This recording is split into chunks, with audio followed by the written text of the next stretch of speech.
Welcome to Nice and Blunt. I'm Adam Riancho, and these are my start-sit decisions for every game in Week 16. Earlier in the week, I gave you some start-sits on all the primetime games, and I'll revisit that just briefly because there are some injuries to speak of. So let us begin. We're going to show you this Eagles Commanders updated start-sit, and I still believe it's very straightforward. We're starting Jalen Hurts, we're starting Saquon, we're starting A.J. Brown. He dominates the Commanders. I think A.J. Brown's going to really go off. So that, I think, is a very important player in your lineup this week. Goddard has an awesome matchup. The Commanders can't stop tight end, so let's keep starting him. The Eagles' defense, I think, will show up. The Commanders' offense is a little suspect, and they have a chance to lock up the division. I think the Eagles are worth starting. However, Devontae Smith, I'm a little worried about recently, not playing up to standard.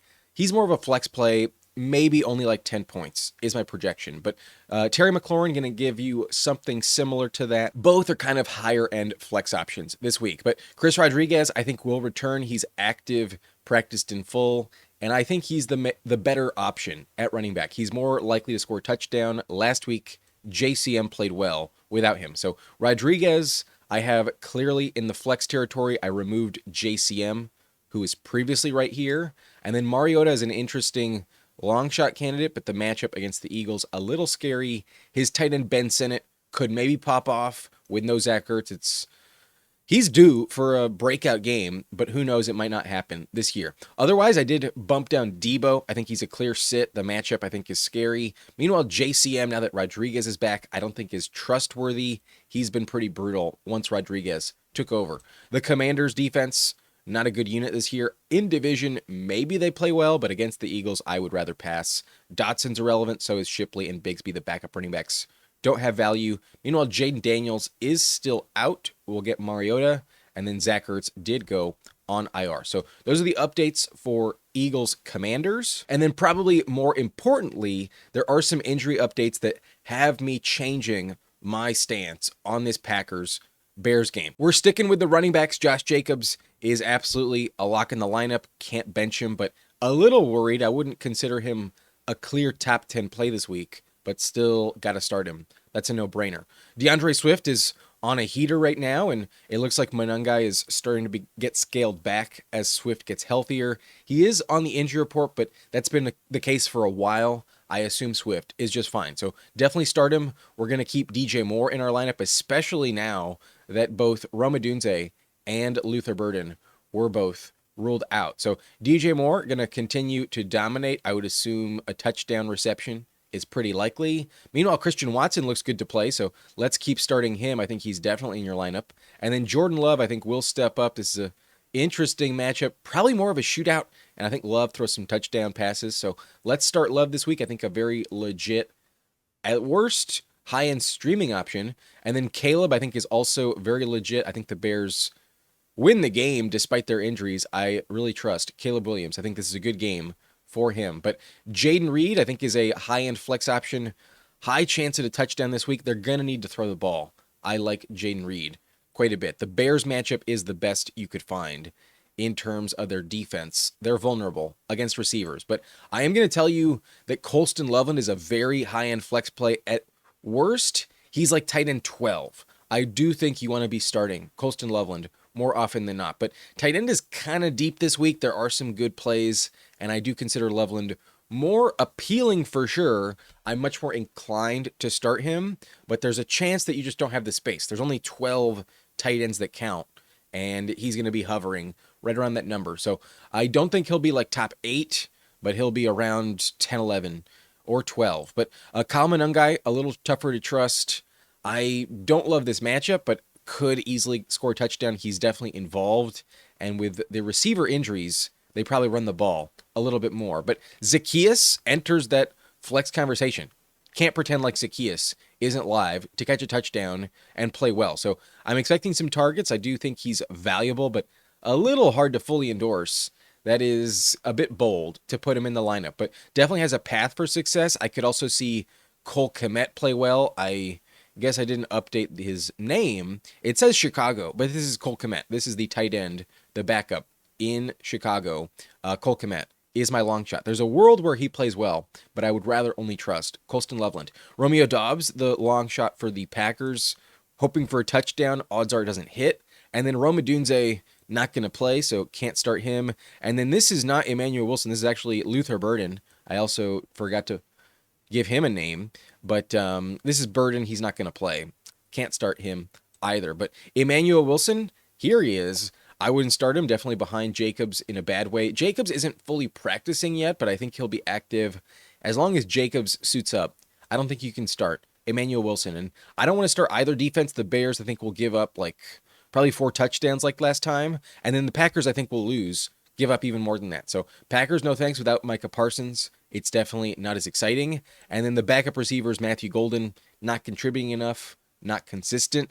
Dontavian Wicks has higher upside this season, has a better game log, but it's even more inconsistent, so no thanks there. And then Luke Musgrave did contribute last week, but not enough to feel excited. This matchup is not good enough to be a big upgrade for Luke Musgrave. So those are the updates. Really, it's taking out Luther Burden from the flex, upgrading Colston Loveland a bit more. I'm more confident in him, but I could understand like maybe you just don't have the space for him. However, odds are I do think you'll be starting Colston Loveland. And Zacchaeus does enter some flex conversations. Odds are you probably won't start him, but off the wire, if you're in a pinch, I can understand plugging in Zacchaeus. So those are the updates for the Bears and Packers game. And now let's move on to games that we haven't spoken about already. Maybe you're tired of those topics. Let's talk about the games I haven't mentioned yet. So we got the Browns hosting the Bills, and this is a blowout matchup if I have ever seen one. There is no way the Browns are going to win. So the Bills are probably going to put on a clinic. In terms of the matchup, though, their defense is a bit vulnerable in certain respects. Against quarterbacks, it's a tough spot. Very difficult on the year. It's been really hard to score points at quarterback. So I'm not going to trust Shador. There's a world where you get garbage time, but I would bet against it. Against running backs, though, they're hyper vulnerable. We saw Travion with some house calls last week.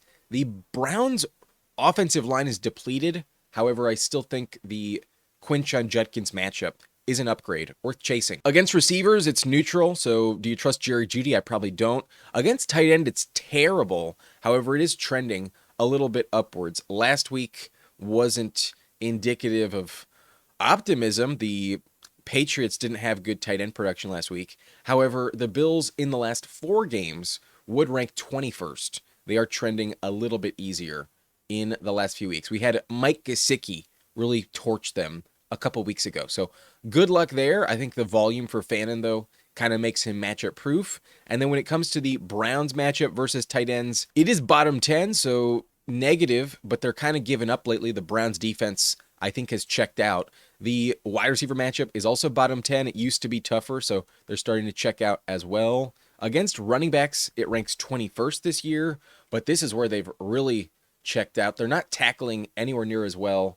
It would rank as a top 7 matchup in the last month. They are definitely an upgrade in the last month. So I would absolutely trust James Cook. And then for the quarterback position, it's a tough spot, but it's Josh Allen. There's no way you're benching Josh Allen. He's definitely QB1, and I would keep him in the lineup. There is a minor chance of snow in this game. It'll be 31 degrees, but last I checked the forecast, they're not expecting many clouds. It's probably going to be sunny enough where weather is not a factor, but it is 31 degrees in Cleveland.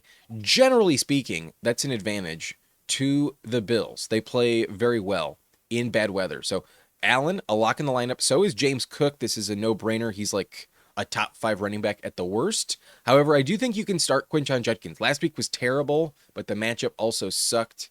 And the offensive line is scary, but because the Bills can't stop the run, I think at the very least, you're going to get garbage time where the Bills are perfectly fine letting you run the clock out. They're going to be up huge, and if you want to run the ball, be my guest. I think Judkins will get the rock, will be explosive when he touches it. So given Travion played so well last week, I want to start running backs against Buffalo. Let's keep some faith with Judkins, but last week was bad. I could see his efficiency be dog shit again, but last 2 weeks, Harold Fannin is on a massive tear. While the production wasn't elite, the volume is so high, there's no way I'm benching Harold Fannin. Last week had 14 targets, the week before that 11. That's 25 targets in 2 games. At tight end, that's a player you have to start. No brainer. Harold Fannin has one of the safest floors in fantasy of them all. So got to keep him in the lineup. That is definitely a player I want. Maybe not like the best tight end, not better than McBride, maybe not even better than Kyle Pitts, but still I'm not benching Harold Fannin. Dawson Knox has been playing lights out. Last few weeks, he has really stepped up. He is definitely the go-to target for Josh Allen. He did sign a big contract before they drafted Dalton Kincaid, so I was a bit surprised that he faded so quickly, as Kincaid never really broke out. But now Kincaid is banged up. There's a chance that Kincaid doesn't play in this game either, and I think Dawson Knox is just playing way too well to dismiss. So I am going to upgrade him. I think the volume is worth it, and that connection is paying off. I endorse Dawson Knox this week. I think he's a very legit starter at tight end. But the Bills defense, definitely a starter against the Browns. That's always a matchup we want. So a little worried about garbage time that can always burn you, but the Bills defense isn't like the safest unit generally. It's just against the Browns. You always want that opponent. So I would start the Bills. Maybe not an automatic start, but I do consider them a clear top 10 play. However, at receiver in Buffalo, it's a bit random. Shakir sometimes pops off, sometimes does nothing. Very random and hard to trust. The matchup against Cleveland isn't ideal. However, if I'm not mistaken, Denzel Ward is still out. He's been banged up, and that toughest corner is likely not against him. So Shakir should be okay. I would not lock him in, but definitely a solid flex play. And then Kincaid, I think, is losing ground to Dawson Knox. He's not healthy. He's returned recently, but not been playing as well as Dawson Knox. Most people are not going to drop Kincaid because he has that elite explosiveness. But we've seen the volume go elsewhere, and I just don't trust him. The floor is kind of non-existent. When Kincaid has a bad game, it's terrible. So this week, if you're starting a Bills tight end, it's not Kincaid. Give me Dawson Knox all day. I've earned some trust with Dawson Knox. So odd circumstances, but changing of the guard at tight end, and at least for now, Kincaid, I would not start. Very low end flex option in my top 20 at tight end, but at that point, odds are you don't have the space to fit him in. Isaiah Bond is my long shot for the Cleveland Browns. When he gets targeted, it's way deep down the field, and this game will be a blowout victory, so I could easily envision some garbage time. In the second half, Shedeur Sanders is going to take some shots, so Bond might only catch 2 receptions, but could also give you 120 yards and a touchdown. Bond will get the ball down the field, so he just needs one play to go over double digits. However, without that play, you may get less than 5. Not going to start him, but high upside with Isaiah Bond this week. Ty Johnson does also factor into that Bills backfield, and in a matchup like this, I could see them pivot to the backup a little bit more. But if he doesn't give you a house call reception, just like Bond, you're not going to get much. Odds are he gets less than 5 touches on the game. So not going to start him. Not going to start Dylan Sampson. I believe he'll be out yet again. So does bode well for Judkins and his volume, but Sampson in the passing game is a factor. If he comes back, maybe Judkins is less safe. But Njoku, I don't think will be active this week. Didn't play last, and even if he does, he's not getting much love from Shedeur Sanders in the volume department. So Njoku, I'll pass on. Not a great matchup either. And then Judy has just not proven enough, in my opinion. Matchup is kind of difficult. Judy drops passes and makes boneheaded mistakes. I don't trust Judy at all in the fantasy playoffs. So let's bench him. The Browns against the Bills, you're asking to lose, got to bench them. And Shedeur Sanders has some upside, but on the year, the Bills have been a very difficult matchup. I'm going to bench Shedeur Sanders. Not a spot. I want to trust him. So that's tough, but Keon Coleman is very up and down, very hard to trust. Without a touchdown, you'll get nothing. And even with it, you might only get 8 points. So let's fade him. Let's bench him. Same with Josh Palmer. Pretty irrelevant. And then Jackson Hawes sometimes scores a touchdown. But if I'm telling you to start Knox and bench Kincaid, obviously we got to bench Jackson Hawes. So that's it for this matchup. The Bills, I think, will roll easily. Allen and Cook got to start him. I'm believing in the Bills defense and Dawson Knox. And then the Browns, I think, with Judkins and Fannin. Those are the only 2 you can ever consider. Now we can move on to the Cowboys hosting the Chargers. And this will be a fun game, but I think defense is going to be the deciding factor. Either the Chargers defense shows up and the Cowboys can't do anything, or this game is a likely shootout. And perhaps the hand injury to Justin Herbert limits the Chargers' capacity to compete. But when we look at these defenses, the Chargers are way better. Definitely a defense I trust. Against quarterbacks, it's a bottom 2 matchup, so really not ideal. I would expect some turnovers here from Dak. And then against running back, it's bottom 10. They've gotten better over the last couple months. I definitely trust them as a good defense. A bad matchup for opposing running backs, so Javonte gets a downgrade. And then receivers, it's the toughest matchup on the year. Shockingly, the Chargers don't have a corner that is a household name, but in general, their scheme really limits their opponents. So tough matchup here for Lamb and George Pickens. I think Pickens' slump has me not excited to trust him. The tight end matchup ranks bottom 10 as well, 22nd on the year. However, in the last month, that would move up to number 12. That's the only position that's been a little bit better against the Chargers. Top 12 matchup last 4 weeks for Jake Ferguson. But against the Cowboys at tight end, it's a neutral matchup, so Oronde Gadsden, no big upgrade here. Against receiver, it's elite. I want to be trusting Ladd, Keenan, and QJ more, but Herbert's hand injury kind of throws a wrench into that. Running backs also have success, so Hampton, if he's fully healthy, should dominate, but I still think Kimani Vidal factors in. And then at quarterback, it's the biggest upgrade on the year. The Cowboys are a great spot every single time. Every quarterback plays well, but the hand injury might limit the passing game. I still think Herbert deserves a big upgrade. He's been a couple weeks removed now from hand surgery. I think he'll be fine, but at receiver, got to start CeeDee Lamb. He's a lock in the lineup, always a top 5 play. Maybe this week, not exactly top 5, but I do think still in the top 10 and not going to fall back down far enough for you to bench. Lamb is still a matchup-proof receiver. Got to keep him in the lineup. But I am quite a believer in the Chargers defense this week. They force turnovers. They find a way to win. They're playing elite in that respect. And I think against Dallas, I don't trust the Cowboys enough to torch them. I think it'll be a good run for their money. I don't trust the Chargers to have like the highest ceiling possible. However, with multiple turnovers, you can cover a lot of ground. I would expect some sacks as well. Chargers are just playing too well.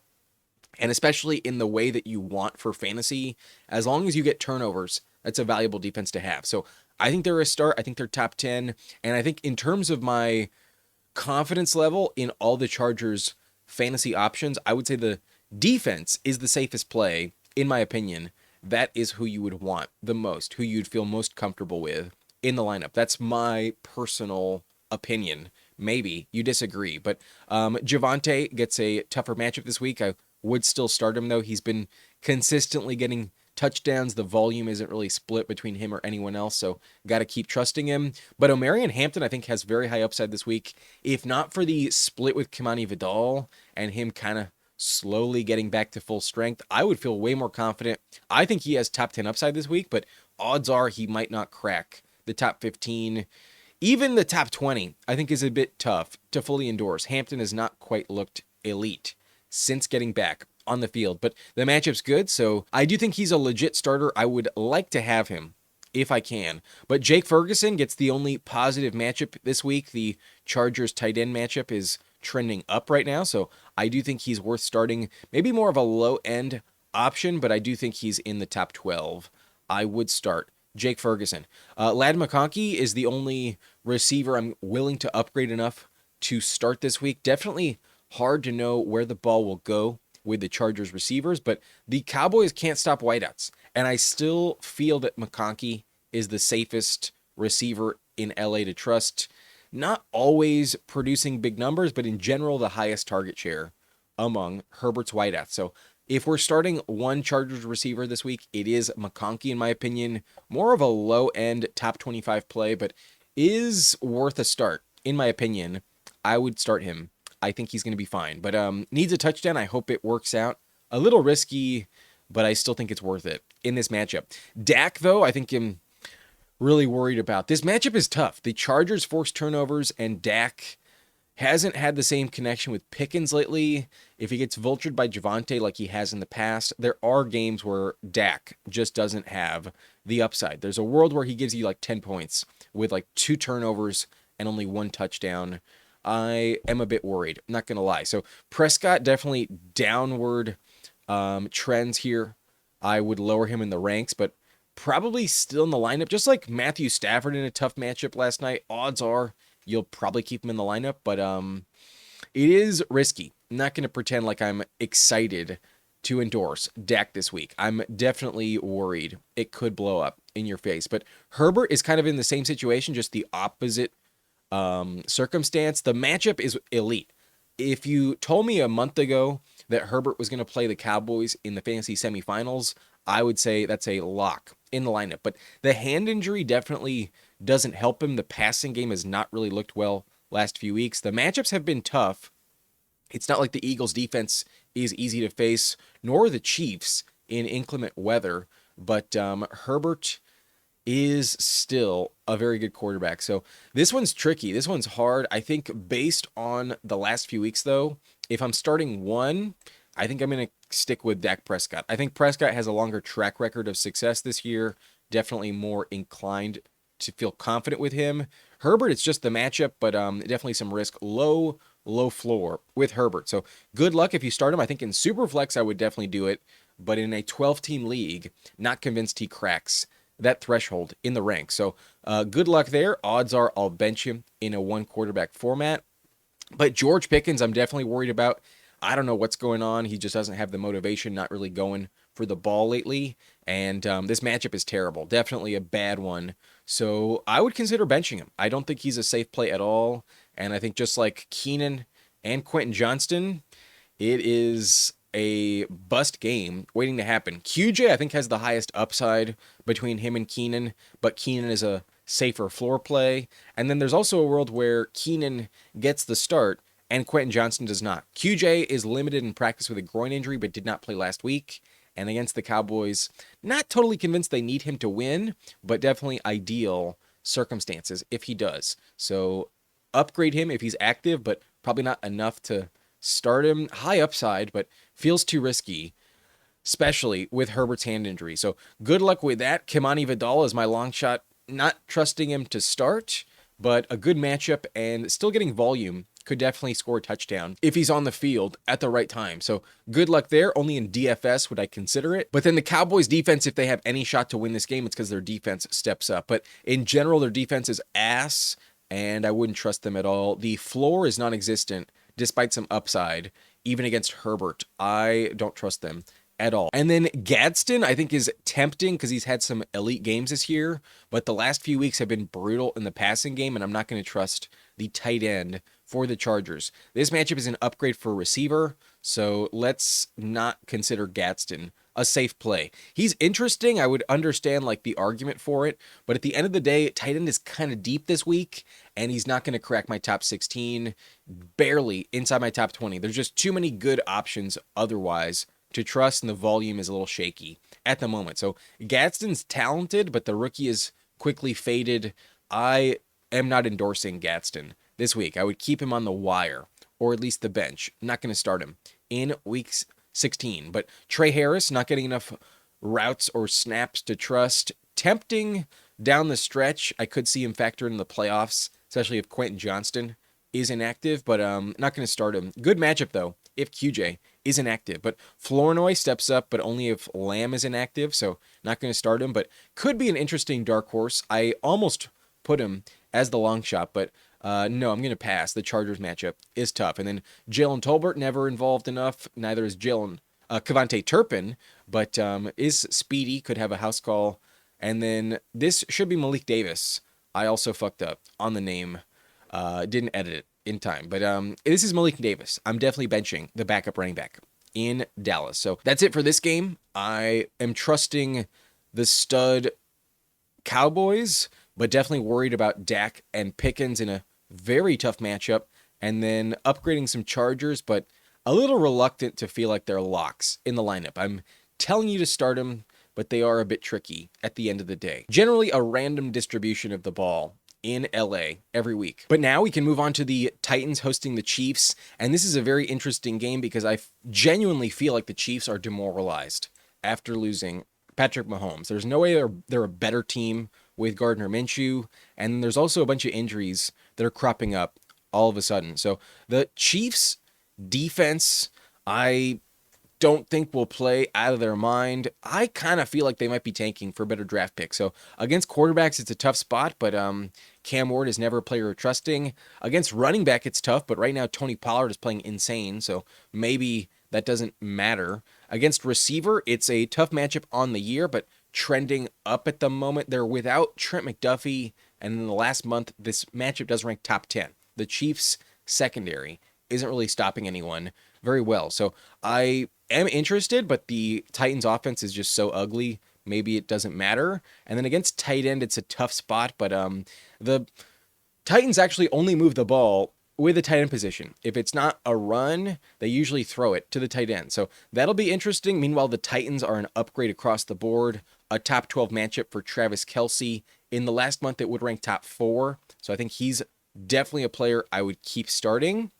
Against receiver, it's a top 3 matchup, so that's interesting. But with Minshew and an injury to Rashee Rice, maybe it's irrelevant. And then against running back, it's a top 10 spot, but lately it's been getting tougher. It used to rank top 3, and in the last month, it's down to 21. It's actually a downgrade at running back right now. However, the quarterback position gets a top 7 matchup, and in the last month, that is up to number 3. We just saw Brock Purdy absolutely torch them. So maybe you're inclined to believe in Gardner Minshew, but I am not. When it comes to this game, I think there's only 2 players I would consider. Tony Pollard's on a heater. Tony Pollard has 100-yard rushing games in back-to-back weeks. So they're finally giving him the rock. He's finally playing well, and maybe their offensive line is figuring things out. But I could also envision just their opponents are not really taking them seriously, and even with a house call, they can still beat the Titans pretty comfortably. So Pollard, I think, will continue to step up, but the matchup's not ideal. He's the only Titan I'm really interested in starting. I think he is top 20 at the position for the 3rd week in a row. But Travis Kelce gets a big upgrade here against the Titans, and given what their season is now down to, this is the only narrative that is like a good motivating factor for the Chiefs. Give Travis Kelce a good send-off. I assume he'll retire at the end of the year. That seems likely at this point. And with only a few games left, let's make the most of them. Without Mahomes, it's a bummer. But let's give our Hall of Fame tight end a good send-off. So I do think Kelce will get a lot of targets, especially given Rashee Rice probably doesn't play. I think Kelce is worth starting. And speaking of Rashee Rice, he's over here in the injury ward because I assume that concussion will hold him out. He looked like he was in pain. When he got hit, he was down for quite some time holding his helmet. So I don't think Rashee will play. The concussion protocol might clear him in time, but odds are at this point, I do not believe he'll be active. And neither will Mahomes, so not going to trust really anyone for the Chiefs. I think in general, if you're not starting Kelce or Pollard, the only ones I'm interested in are the defenses. I do not believe in Minshew. I believe the Titans will win. And this is a game they've had circled for a long time. Against the Chiefs, the dynasty that is no more, or at least on pause, the Titans, I think, will step up. I think their defense will be motivated. And I just don't trust Minshew. I think there'll be some turnovers here that the Titans can capitalize on. So decent floor play, not top 10, but intriguing if you're in a competitive league and they're the best option. I would understand the Titans as a plug and play. But the Chiefs, it's not like you care about the Titans as a downgrade. So the Chiefs defense is still relatively healthy, but they don't have their top corner. Their defense has not really played well lately. They're looking bad, and then the motivation to actually tackle their opponent, I think, is a problem here. So the opponent is juicy, but then they're just not that good. I don't think they're an elite top 10 play either, but they're interesting. Against the Titans, you usually want that opposing defense. But Gunnar Helm is a player that I doubt anyone is picking up and starting. His roster percentage is extremely low, but he is putting up fantasy points. You can't dismiss him if you actually look at his game log. You will see he does have value, but most people don't even have him on the radar, so I understand passing. It feels rather gross to trust a Titans tight end. But the reason Gunnar Helm is barely above Okonkwo is because Okonkwo also factors in as well. Their injuries at receiver have led to tight ends being the go-to target. So Okonkwo sometimes gets more targets than Gunnar Helm. Sometimes he's actually the tight end 1, but if I'm going to endorse one of the two, give me the rookie. He's been scoring touchdowns a little bit more often. He has higher upside, and he is more effective when he gets the ball. He usually has more yardage. So Gunnar Helm is my choice in Tennessee, the only pass catcher I would think about even rostering in the Titans offense. But Cam Ward, I think, is due for a breakout game. It's just such a bad offense, though. They don't have good coaching. The Chiefs are probably still going to lock him up. The Cam Ward offense still kind of sucks, but he deserves better. I think next year, if they get a good coach and some weapons, I think he could play well, but they have so many issues. Odds are it takes more than just 1 year for him to factor in. But not this week, not going to trust him, but has some upside. I think against Minshew, he could play well, but not going to bet on it. And then we mentioned the injury to Rashee Rice, so Xavier Worthy would be the number 1 receiver this week. And against the Titans, it is a good matchup, but are you trusting Gardner Minshew? Are you really believing that's a worthwhile investment in the fantasy championship, or at least semifinals? I believe it's the second week, so semifinals. So good luck with Worthy. I would rather pass, but he has been playing better lately. It's not a terrible decision. Kareem Hunt, though, I'm going to pass. The Titans are now stopping the run, and that offensive line is decimated, so really low volume turning into low production for Kareem Hunt. I wouldn't trust him at all. A touchdown is the only saving grace, and even with it, I don't think he scores 10 points, so he's not ranked inside my top 35. I do not like Kareem Hunt in my lineup this week, but Mahomes is on IR now, got surgery to repair his ACL, so he'll be out for at least the offseason, if not even next year a little bit. Hollywood Brown will get some more targets with no Rashee Rice, but he's playing with Minshew. I'm not going to trust Minshew. I'm not going to trust his passing game. I am only trusting Travis Kelce, but Ayamanor maybe scores a random touchdown. Otherwise, you get nothing. Chimera DK might have 8 targets, could have like 7 catches for like 30 yards and still do nothing. So got to keep him on the bench. And then Tyjae Spears seems to have clearly been overtaken by Pollard. It was starting to get even, but lately it's fully in favor of Tony Pollard. Tyjae doesn't have the explosiveness, or at least just isn't getting the opportunity to showcase it. So those are my start sits. Only Tony Pollard and Travis Kelce are players I want. And then the Titans and Chiefs defenses, a little tempting, but probably not going to be worth starting in the top 10. And then Gunnar Helm has value, but probably buried on the wire. Nobody has interest in Tennessee. So that's it for this game. Let's move on to the next one. We are now going to focus on the Dolphins hosting Cincinnati. This game is interesting because I can't tell you how motivated either team is to win. The Bengals look like they quit. The Bengals against the Ravens had no mojo.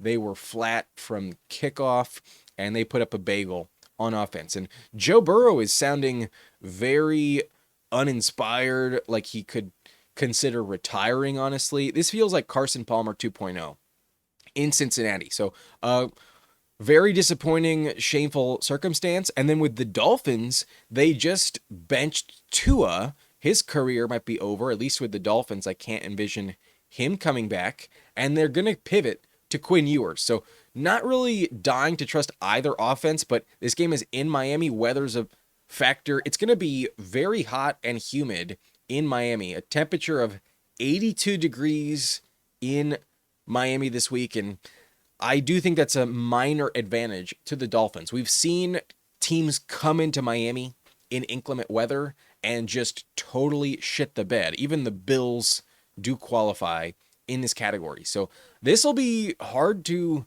decipher. I want to tell you that the Bengals are going to be great, but honestly, I don't have much confidence in that. So with that in mind, let's run through the defensive matchups here.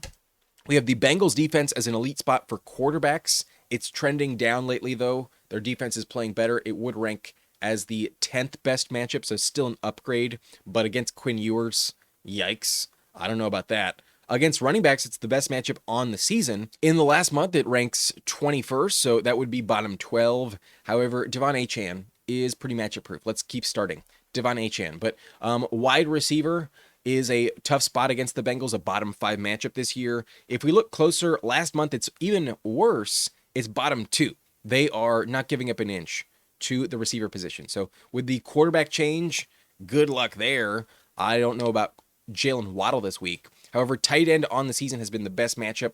Last week, though, the well ran dry. If you started Andrews or Isaiah Likely the Ravens tight ends against the Bengals played like dog shit. We got a bagel out of Likely and only 2.5 points out of Andrews. So maybe they've stepped up all of a sudden, but I do think on paper you want to upgrade Darren Waller. Against the Dolphins defense, that's also a good matchup for tight ends, but the Bengals tight end core is kind of random, so maybe Gesicki is more interesting, but it could go to Tanner Hudson, it could go to Drew Sample.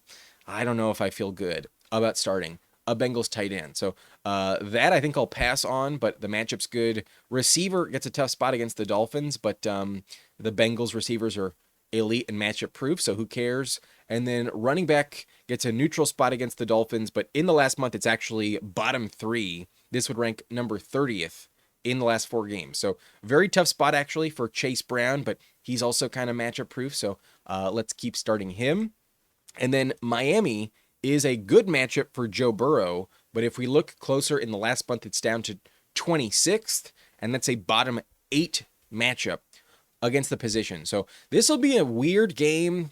I think it should be a shootout. There shouldn't be much defense when you look at it on paper, but based on vibes, there's a world where this is actually a very low scoring game. I don't really trust the Quinn Ewers experience, and then the Bengals are in a slump. Very odd vibes with Cincy. So let's just trust our gut here. I think Jamar Chase has to be in the lineup. That's a no-brainer. So nobody's benching him. You have to keep him in the lineup.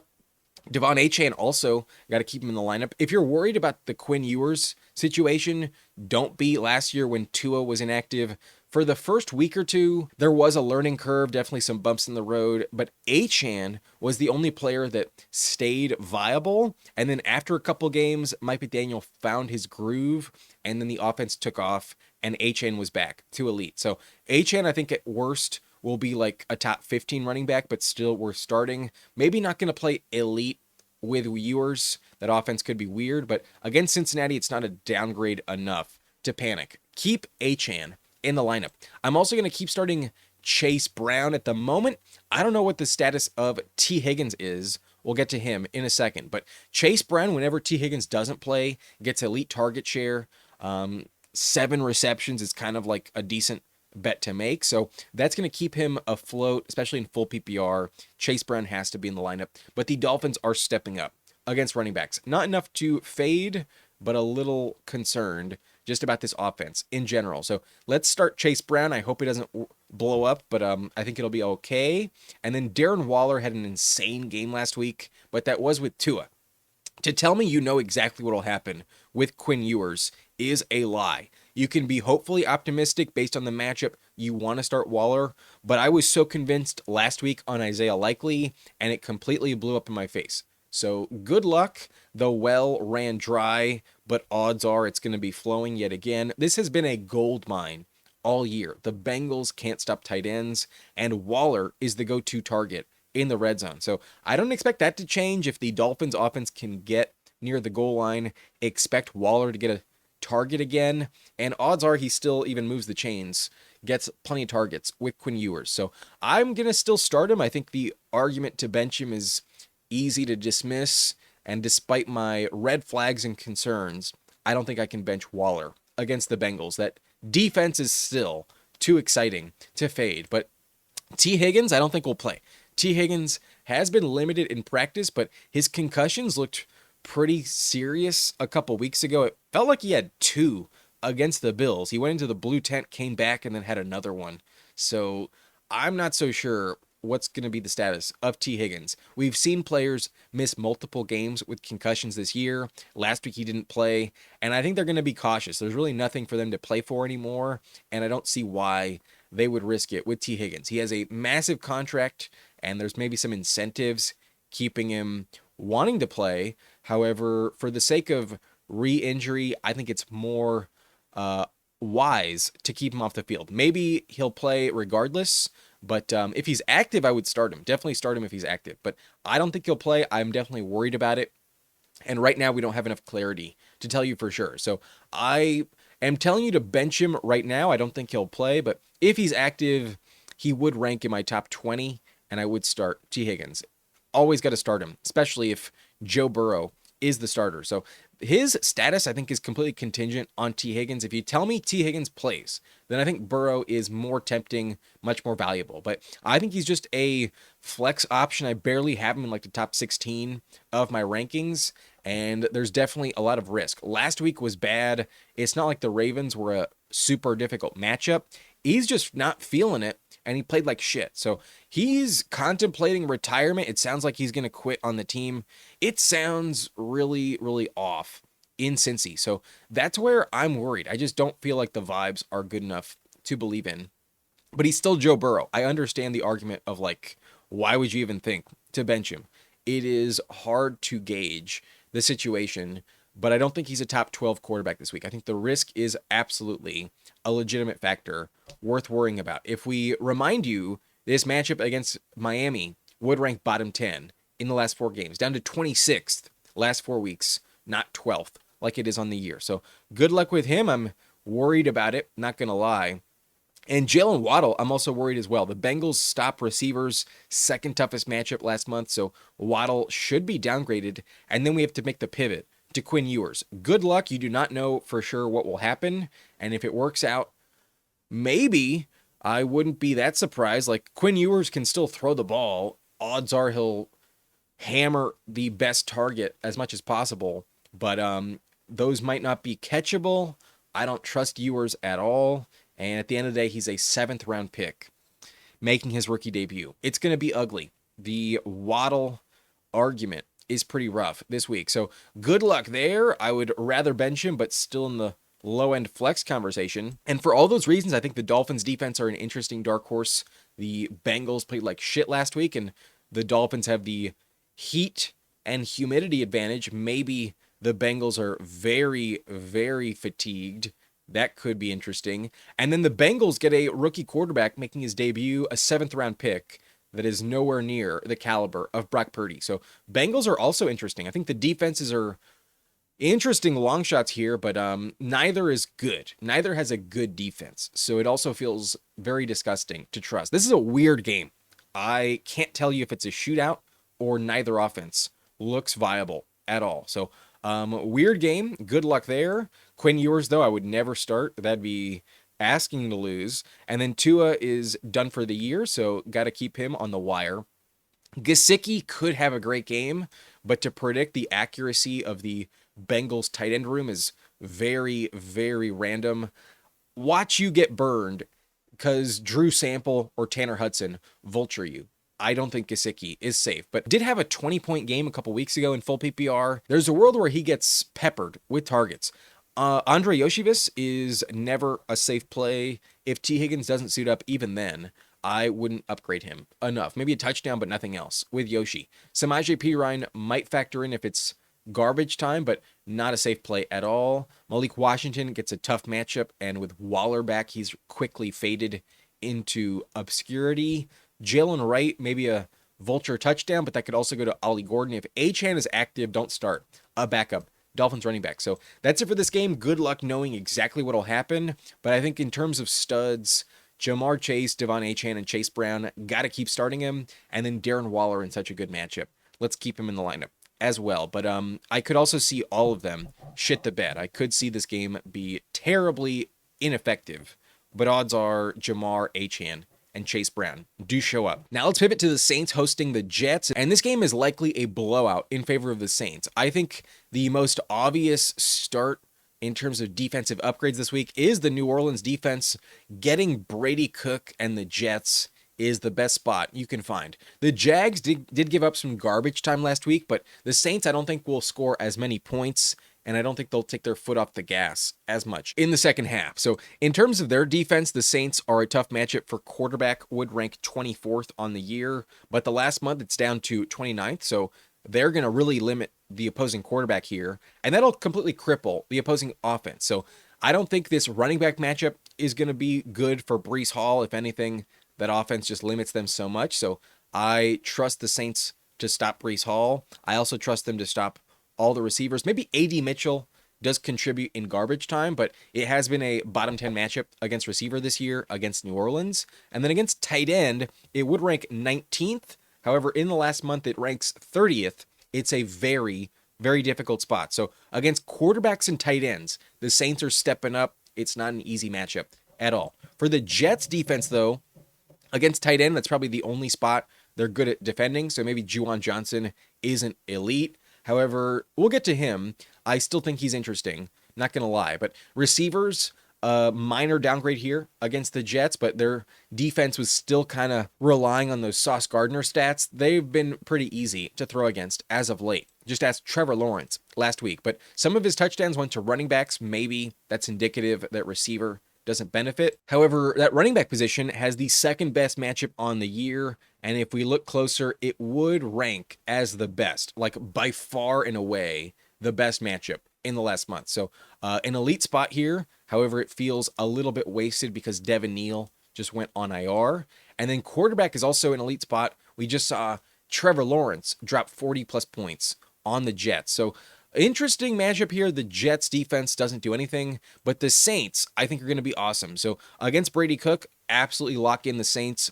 Other than Houston against the Raiders, I think the Saints are the best play. They're my number 2 defense this week. And Chris Olave, I think, will continue to dominate. His target share should be insane this week. So I think he's a very safe, definite top 20 play, especially because his biggest threat for targets, Devon Vele, was placed on IR. Devon Vele is not going to suit up. He's out and injured, probably out for the year. Can't envision he comes back given this time of the season. So Vele inactive opens up like maybe 7 or 8 targets for someone else. At times, he's been pretty involved in the passing game. So some of those will just inevitably go to Chris Olave. He will probably crack 11 targets this week. I love Olave in this game. I think Juwan Johnson gets a minor upgrade because of Vele going down as well. There are no real receivers that threaten the targets of Juwan and Olave. So despite a slightly difficult matchup against the Jets, I wouldn't fully panic. I think in terms of like full PPR value, the floor is elite with Juwan. I think he will give you like 8 or 9 points minimum in full PPR. The volume should be there for Juwan Johnson. But A.D. Mitchell has been a very valuable garbage time piece. The Jets are going to be consistently offering that, and that's where A.D. Mitchell factors in. You're hoping for a fourth quarter with no defense opposite him that just lets him do whatever he wants because the lead is so big. It's possible that doesn't happen. The Saints aren't like an elite offense that can be up by 25 points. However, A.D. Mitchell still getting the most targets right now and looks to be the go-to target for Brady Cook. So he's my only Jet I think is worth considering. Like even Breece Hall, I think is worth benching. Very low end flex play. Maybe you have to, but I'm not excited whatsoever. And last week, Isaiah Davis did pose a problem for him. So Breece is in the low end flex tier here, but in general, I'm fading him hard, and I don't feel like he's a safe play at all. If anyone I'm upgrading here, it's the quarterback of the Saints. We saw Trevor Lawrence torch them. Tyler Shuck also runs the ball, so that's pretty valuable in fantasy. And the matchup's so good, I think he does deserve a super flex start. I think in a double quarterback league, he's definitely top 20. Very compelling argument this week. And he has had some value. He has actually had a decent floor, some good games in the past. So maybe not going to crack like 25 points, maybe not an elite option, but a big upgrade in terms of matchups. And I think 20 is actually possible for him to hit. I don't think it's insane to expect at least 16 plus points out of Tyler Shuck. But touchdowns are a bit hard to trust. That's where I'm not going to tell you to start him. But in a super flex league, I would consider him a safe flex play at the very least. But Hall, I mentioned, is risky. Audric Estime, however, gets an elite matchup against the Jets. That defense can't stop any running back right now. But the problem with Estime is that you're picking him up off the wire, and trusting a Saints running back has been a tough proposition this year. Even last week when Devin Neal went down, it's not like Estime had a lion's share of touches. He just had the most targets out of the backfield. He had the most rush attempts as well, but on the game, he only had like 8 touches total. So how high is that going to go? I'd be worried. If not for this matchup, I would never consider him at all, but I think it's a little compelling. The Jets matchup is just so good. So buyer beware. You can absolutely get burned, but I do think it might be worth it in a desperate pinch. It looks like Devin Neal is on IR, and Estime will be the guy. So good luck betting on him, but it's a little tempting. Not going to lie, the matchup is elite. I don't know if I'm willing to do it, though. That's a very bold decision. Good luck with Audric Estime. Isaiah Davis did play pretty well last week, but in general, that's not something to bet on. So the matchup is a little tougher. I don't know if I'm trusting Isaiah Davis, but is my long shot. Maybe in DFS, he does have value. And then the only relevant backup in New Orleans at receiver is a man named Kevin Austin Jr. Not a household name. Definitely didn't know who he was just a week ago. But with Vele going down, Austin did have the most targets in his absence. I believe it was 5 targets, 3 catches for like 28 yards last week. I believe that's the stat line, if I'm not mistaken. So somewhat relevant. Will get targets, but absolutely got to bench him. Only interested in Estime if I'm looking to the wire in New Orleans. But John Mechie faded a bit quickly with the backup quarterback, so not going to trust him. He has kind of fallen behind A.D. Mitchell. Taysom Hill, I think, is still just like too injured and not 100% to play well, so he has not emerged. It feels like he'll have one good game before the season's over, but it's just never worth betting on at all. So can't trust him. The Jets defense is also ass, so can't trust them. Mason Taylor, I believe, is still injured, so even if he comes back, not going to start him. Don't trust him at all. And then Isaiah Williams actually had more volume than Mechie last week. So Williams, I think, maybe has a connection with the third stringer, Brady Cook, and maybe that practice squad practice time does help him, but definitely not enough to start. Only A.D. Mitchell piques my interest. And Brady Cook had some rushing stats, but less than 10 points last week, so can't start him. Vele is out and injured, so is Devin Neal. They are on IR. So that's it for this game. Really only trusting Olave and the Saints defense, but Juwan Johnson is tempting for a floor. He's not a terrible start. Shuck has some upside, but A.D. Mitchell hoping for garbage time. Breece Hall probably plays like shit, and then Estime is just too new and unproven to trust. The matchup's elite, but it feels wasted on Audric Estime. Now let's pivot to the Giants hosting the Vikings, and this I think is going to be a very low-scoring game. I don't think it's going to be a shootout at all because both defenses are completely diametrically opposed, and the only offense we think can really exploit it is the one getting the downgrade. So the Vikings defense is playing lights out right now. Definitely that's the main reason why they're winning. And it all starts at quarterback. They are absolutely shutting down quarterback better than anyone else. Bottom 3 matchup on the year. Last month, it's by far the toughest. They're only giving up like 5.5 points per game to opposing quarterbacks. So I'm going to panic on Jackson Dart. Definitely not a player I'm upgrading. Meanwhile, against running backs, it's neutral, so maybe Tyrone Tracy continues his dominance. However, wide receivers struggle really bad against the Vikings. If they limit quarterbacks, it's because they can't throw to the receiver position. So bottom 4 matchup this year, big downgrade to Wan'Dale Robinson and Darius Slayton. Tight end gets a neutral matchup on the year, but in the last month, if you look closer, it would rank as the 31st matchup, so second toughest. They are limiting every single pass catcher against the Vikings. But the Giants defense, if they can limit any position, it's tight end. So TJ Hawkinson, not a safe play. Receivers, though, have a great matchup against the Giants, top 6 this year. So maybe you're going to trust a Vikings receiver, but good luck with that. The running back position is where I'm interested, though. A top 3 matchup, an elite spot all year long against the Giants. You can run on them pretty easily this season. The quarterback position also plays well, a top 6 matchup. The Giants defense has kind of quit dating back to like week 5. They've been ass since the beginning of the year. So given these defensive stats, I think the Vikings are a great play. The only position that's somewhat okay against them is running back, and they are really lighting it up on defense. I think Brian Flores wants a coaching job, and he's been really dialing up great game plans, very tough defense to play against. So against Jackson Dart, there's also a chance that he's in the blue tent and doesn't finish the game. If we get Russell Wilson, the Vikings could be the best play overall. So Vikings, I think, are a clear must start, definitely ranked inside my top 10. I believe I have them at 6 going into the weekend in my ranks, but I do think I have the names backwards again. Sorry about this. But this is Aaron Jones, and then this is Tyrone Tracy. The names are swapped. Apologies there. But I am starting both of them. I think the matchup upgrade for Aaron Jones is too exciting to fade, and I do think he's the more exciting option in Minnesota. I will tell you to start Aaron Jones this week. He may not crack the top 20 exactly, but he's a high-end top 25 guy, and at least as a best case flex play, I do want this matchup.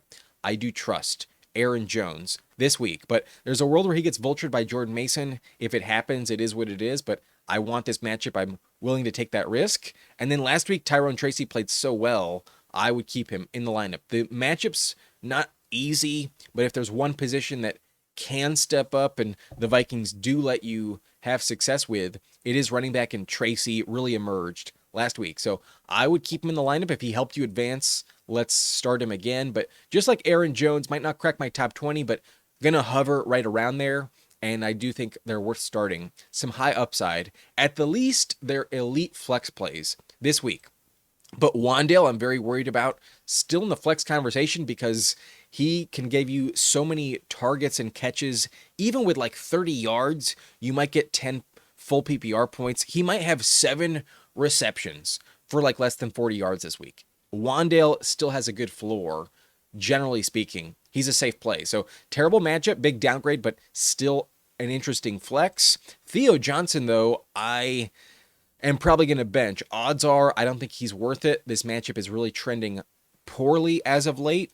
And if you don't get a touchdown, you are probably not going to work out with Theo Johnson. He did have 70 yards last week, so he's getting targeted down the field, and he is dynamic enough where he's tempting. But this matchup, I think, is worth fading a little bit enough to bench him outright. Odds are he's like tight end 16, 17 in the ranks, and odds are that's not going to crack your lineup. So let's probably bench Theo Johnson, but still talented enough to consider. And Jordan Mason might play lights out in this matchup. The Giants can't stop the run. Mason is definitely a valuable player, but because of the split between him and Aaron Jones, if he finds the end zone, it's so random, and I don't feel great about projecting it. So good luck, an interesting flex option, but very low end on that spectrum and pretty risky. Odds are I'll bench him, but I could see some upside with Jordan Mason if he scores a touchdown. Definitely possible with him. But JJ McCarthy, I think I'd be very embarrassed to start. I don't think I'm going to rank him top 20 despite the matchup. It's a very good spot. The Giants are definitely ideal. Just asked Mariota last week. They had a good game with the Commanders. But JJ just doesn't inspire confidence. Last week, without a rushing touchdown, you might have gotten pretty disappointed. And I do think he could get vultured multiple times by the running backs, Aaron Jones and Tyrone Tracy. So I know the matchup's good. He'll be tempting, but I think there's better options in the fantasy playoffs. Let's not trust JJ McCarthy. I'm not willing to do it. Not my cup of tea, personally. But Jalen Naylor is his go-to target in the red zone. He's the long shot with upside in the Viking system, so the matchup is good. Maybe he finds pay dirt again, but he did get injured last time we saw him. He is on the injury report. I think he'll be okay, but not a lock to play right now. Josh Oliver also factors in a little bit.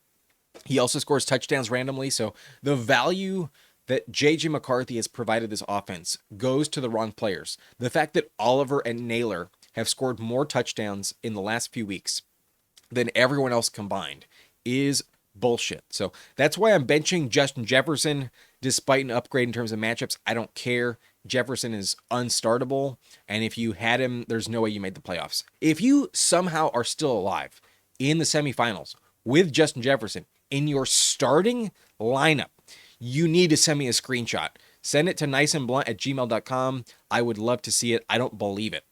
I can't envision anyone is having success with Justin Jefferson. And Addison gets targeted deeper down the field. For some reason, he has a better connection with McCarthy, but it's still not good enough. Got to bench both of them. No brainer. They're too risky. And TJ Hawkinson gets a tough matchup, so not upgrading him. No doubt I'm going to bench him. Singletary really lost some work to Tracy last week off the bye. Kind of makes sense, so not going to trust Singletary anymore. And then Darius Slayton, bad matchup for him, so no upside in my opinion. Jackson Dart, I'm outright benching. No chance in hell I'm testing the Vikings with Jackson Dart.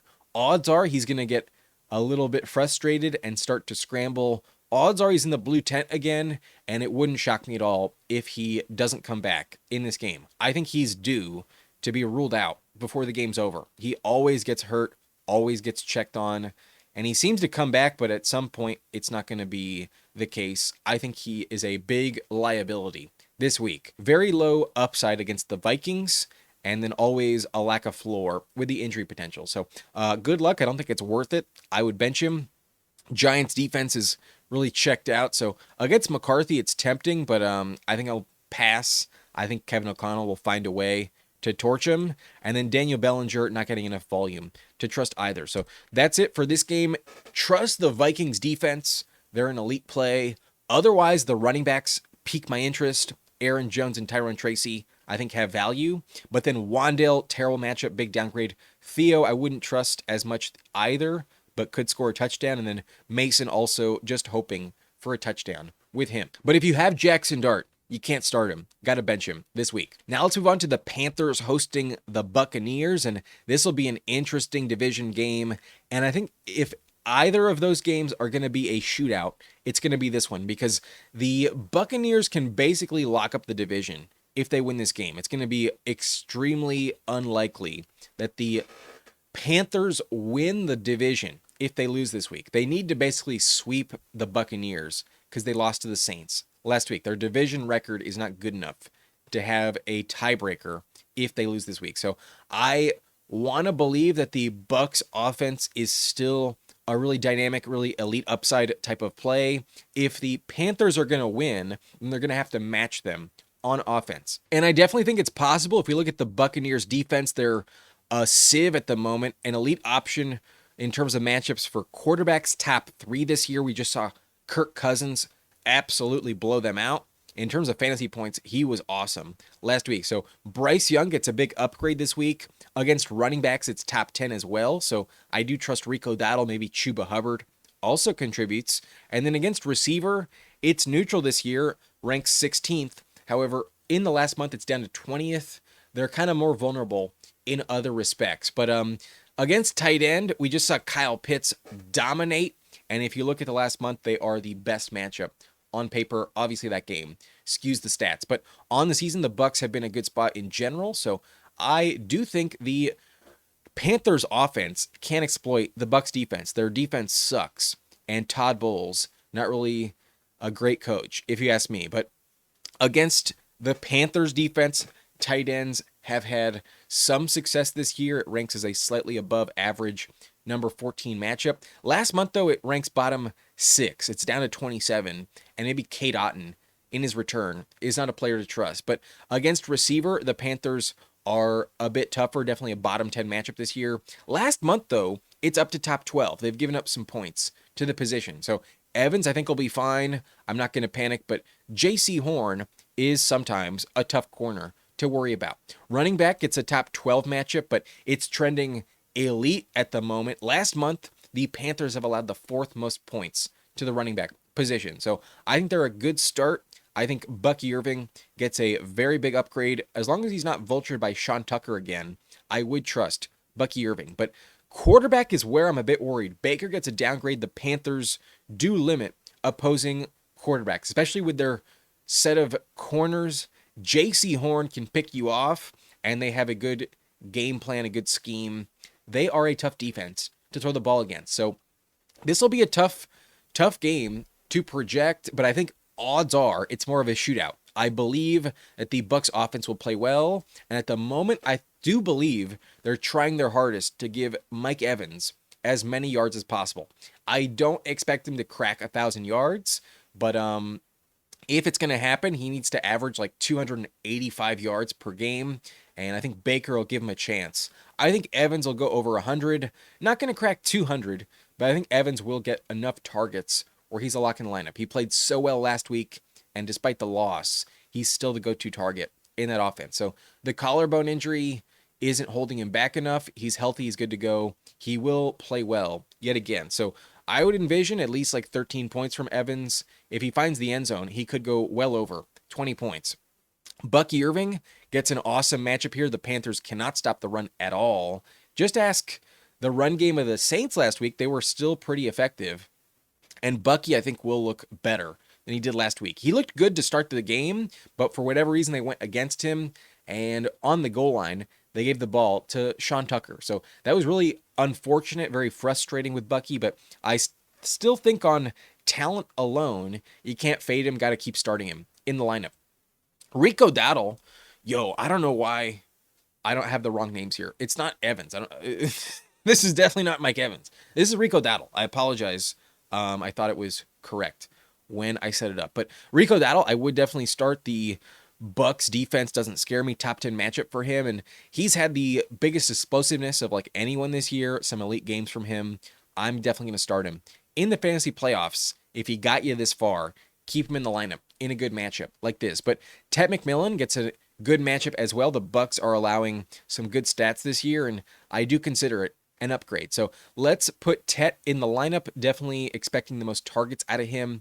Out of Bryce Young, he's usually the go-to target. I think he has a safe floor.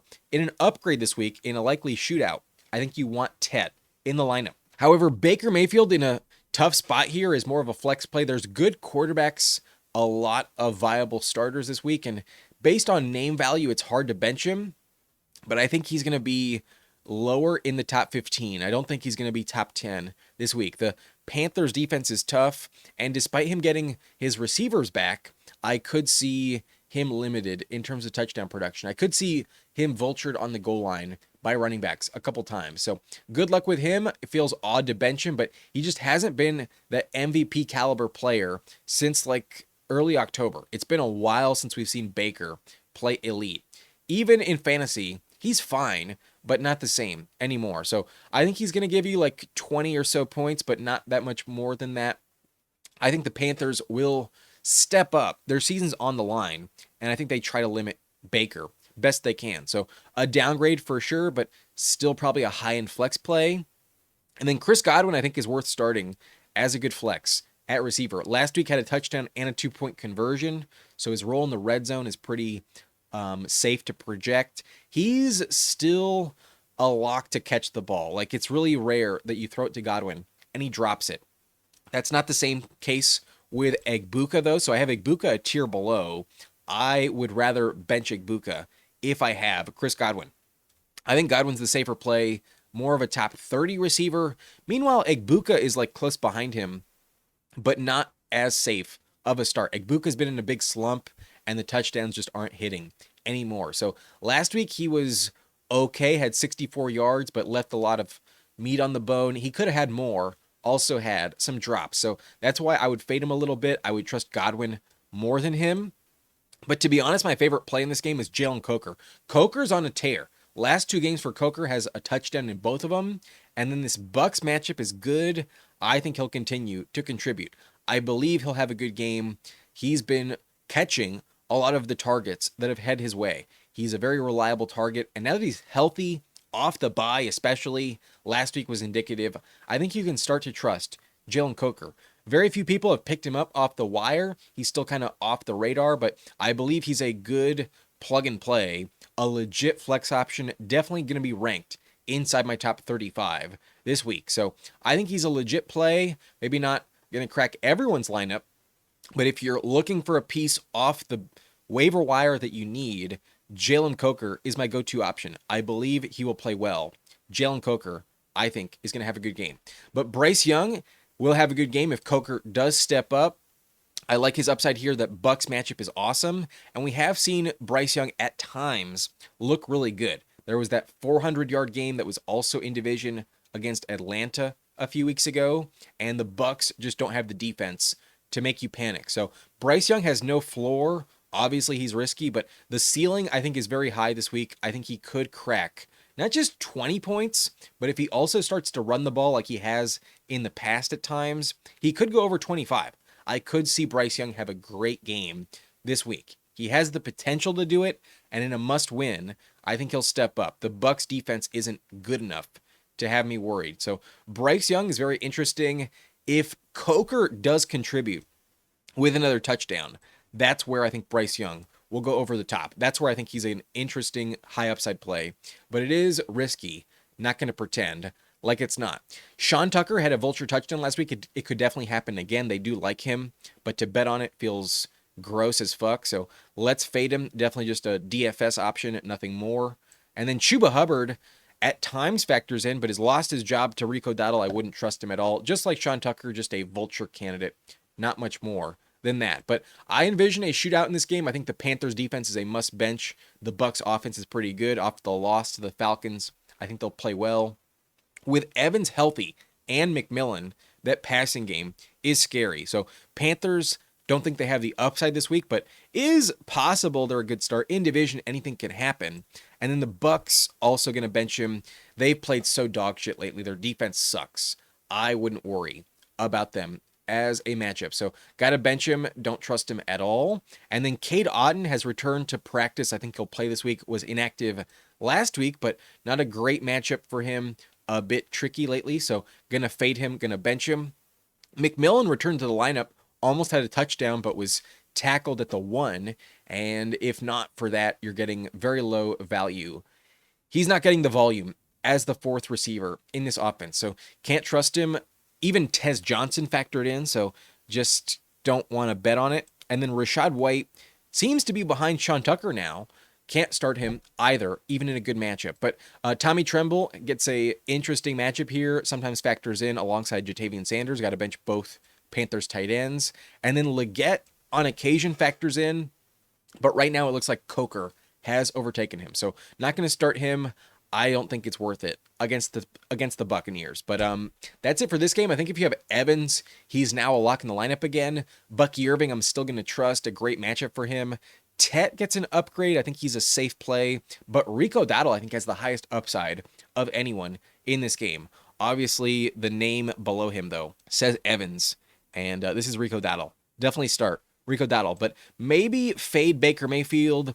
I think Godwin will keep him viable, but not as excited this week. Jalen Coker and Bryce Young have high-end potential. The Bucs defense does suck. But now let's talk about the most compelling game of the week. The Broncos are hosting the Jaguars, and this is a playoff game preview. Could see this in the AFC Championship once again. But this will be very interesting for the Jags offense because the Broncos defense is just so good. But the Jags defense is not a bad one either. They don't just roll over. Let's run through the stats. The Jaguars defense is a good matchup for quarterbacks this year. However, there was a stretch, I believe in October, when they had just given up. They were giving up a ton of points to the quarterback position. Since then, since that Chargers game, they have really stepped up. In the last 4 games, they would rank 28th against the position. So a bottom 5 matchup the last 4 games. Against running back, it's the toughest matchup on the year. So RJ Harvey gets a big downgrade. I'm a bit worried about Harvey this week. And then against receiver, the Jags are a neutral spot. Maybe Cortland Sutton and Troy Franklin are going to be the key pieces in that offense, in the passing game. Against tight end, it's an top 8 matchup this year. It is trending down, though. Bottom 10 last 4 games would rank 23rd if you only look in the last month. But the Broncos defense is the opposite. In the last month, they're actually the 3rd best matchup overall. Tight end is where you can exploit the Denver Broncos. So Brenton Strange, I think, could have a sneaky good game here. Good matchup for him. The wide receiver position gets a tough spot, though. With Pat Surtain, you always downgrade at least one opposing receiver. But in the last month, they've actually been vulnerable. They allow the 13th most fantasy points. It's not as tough to throw the ball on Denver. If we rewind like 2 months ago, they were dead last by a mile. So the Pat Surtain injury might still be lingering. In general, the Broncos aren't as scary in the secondary, but on paper, I still consider it a downgrade. The running back matchup also gets a downgrade, bottom 5 spot here against the Broncos this year, but ETN is playing such dominant football based on the volume expected for him. I still think he's a lock in the lineup.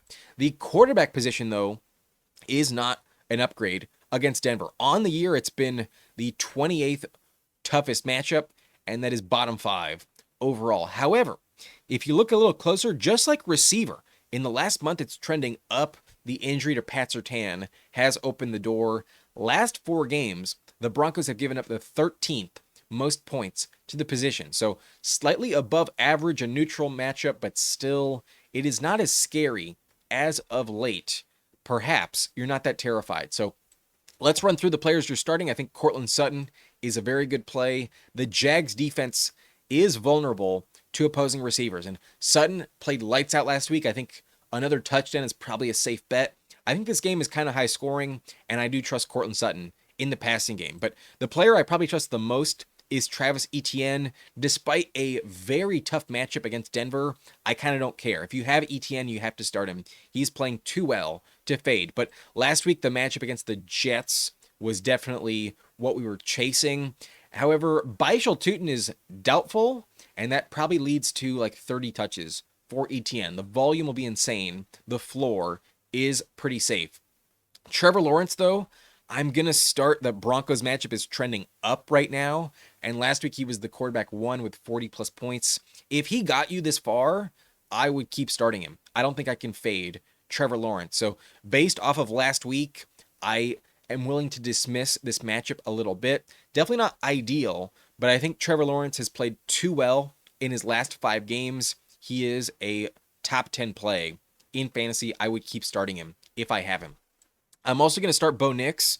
The Jags matchup is tough lately, but on the year, it's a good one. So Bo Nix, I think, can step up. He had a bad matchup last week against the Packers and had about 30-plus points. So he is dynamic. He's playing well in the passing game lately. Sean Payton, late in the year, is a coach I want to bet on. So Bo Nix is proving the doubters wrong. If he starts to scramble consistently again, then we'll have elite upside. This week, I want to keep betting on Bo Nix and the Broncos. A must-win for both teams.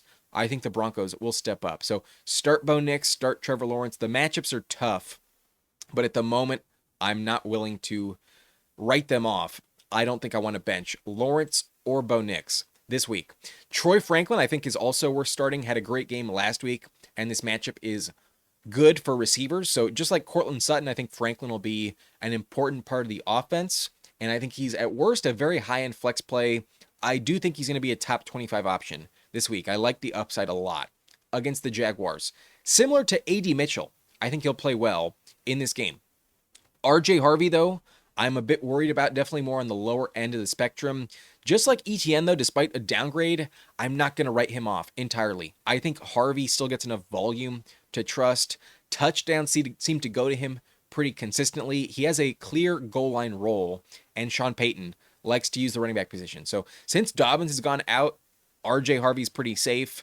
Last week was a little uninspiring, but still 10 points despite a fumble, and I still think you're starting R.J. Harvey in your lineup.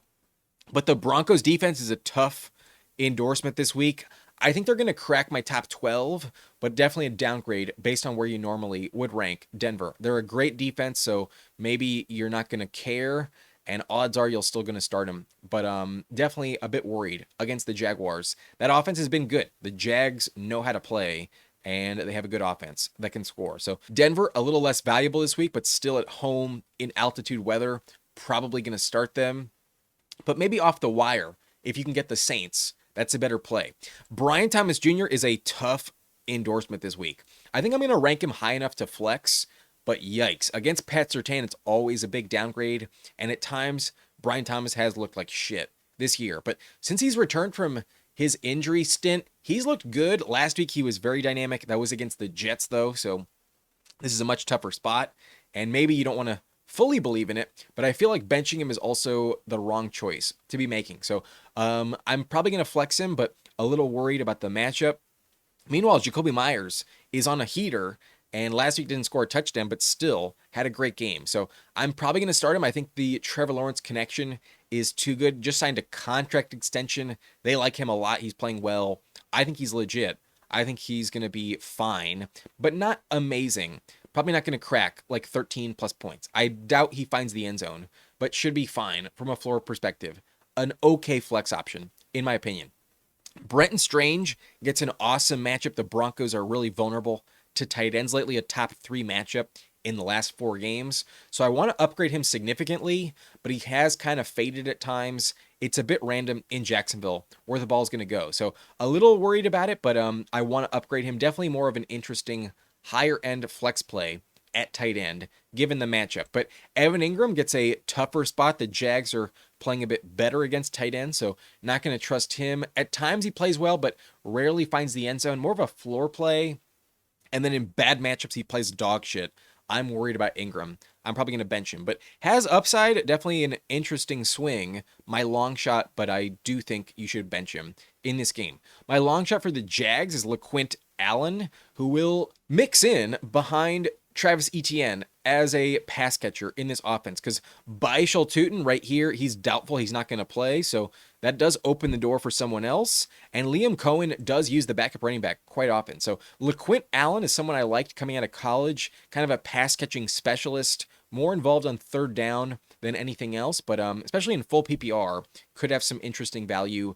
Maybe he scores a touchdown. Perhaps the Baishal Tootin vulture touchdowns are just a role that will remain in this offense, not just specifically designed for one player. So good luck with LaQuint.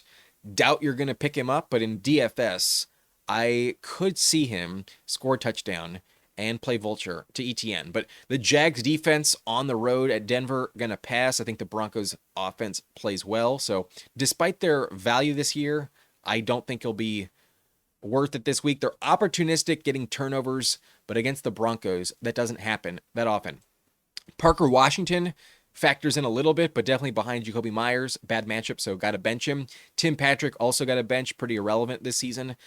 Jaleel McLaughlin gets a terrible matchup behind RJ Harvey. Not going to trust him at all. And then Pat Bryant factors in a little bit, sometimes does get receptions, but I believe he missed last week with a concussion. There's a chance he's out again this week. And Marvin Mims, a deep threat, maybe scores a long touchdown, but only in DFS, hoping for a house call.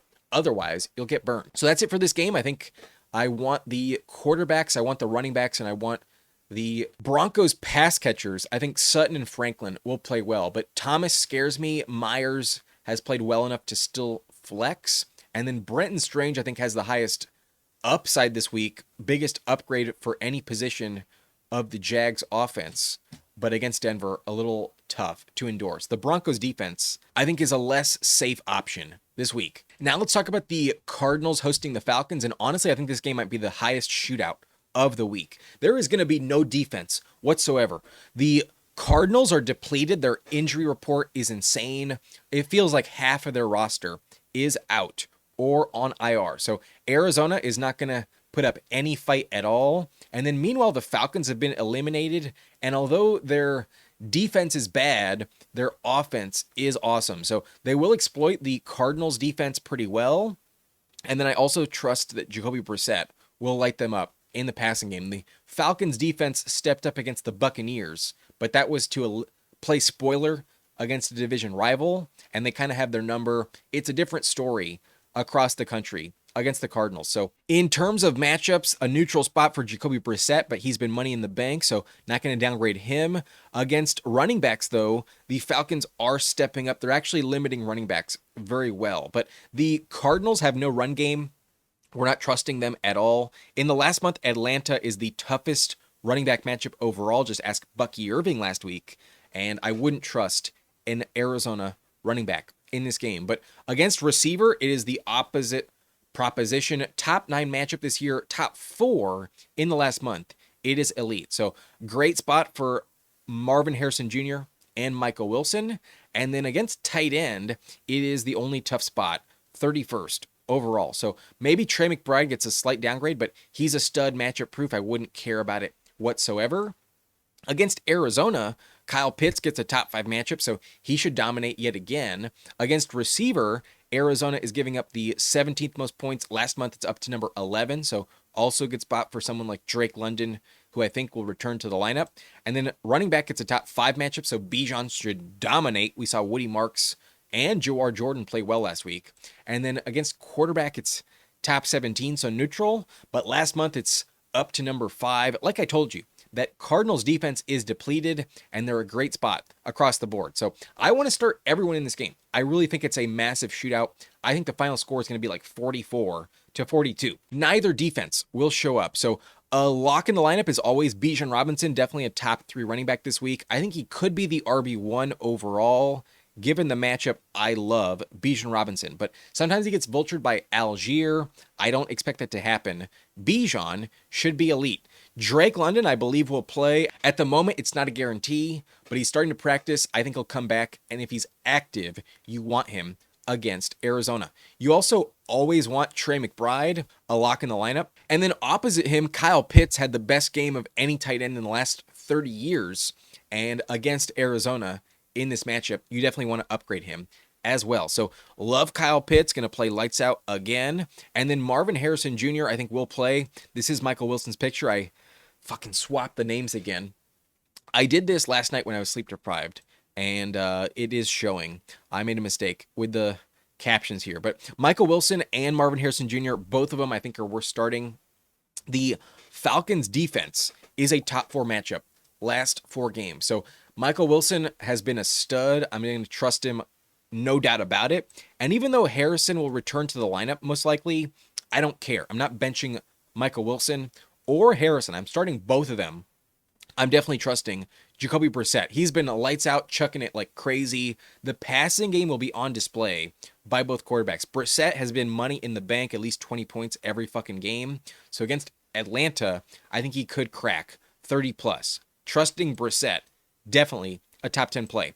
Kirk Cousins was awesome last week against the Buccaneers, and against Arizona, it's a great matchup, top 5 in the last month, so I would trust him as well. I think Kyle Pitts will dominate. I know Bijan contributes in the passing game, and if London is active, then Kirk Cousins will play well again. I love this matchup for both players. No defense whatsoever. Start everyone you can in this spot. Cousins, I think, is a good play, even off the wire. He's always available. No one really picked him up after last week, and I think with motivation to get a contract next year, just like Brissett, he's going to throw it like crazy. I like Kirk Cousins a lot this week.